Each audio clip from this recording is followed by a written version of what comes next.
Ասացիք, եթե ԿՊ-ն ընտրվի, եթեներ չկա, ԿՊ-ն պետք է չընտրվի եւ ես պլան B չունեմ։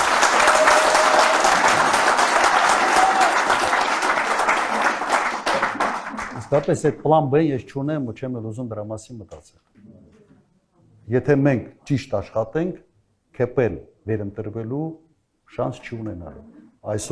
Այսօր բոլոր հարցումներով երևում է ուղղակի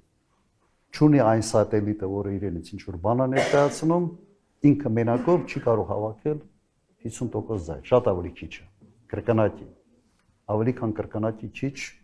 վարչական ռեսուրսի կիրառման կարող է հավաքել։ Հիմա դրա համար չմտածենք սրա մասին, ուղղակի վճռական տրամադրվեք։ Եթե սկսում են մտածել մարդիկ, բայ եթե սենց, եթե նենց եւ այլ, միշտ ոնց որ հետին տեղ է թողում հետ քայլ անելու։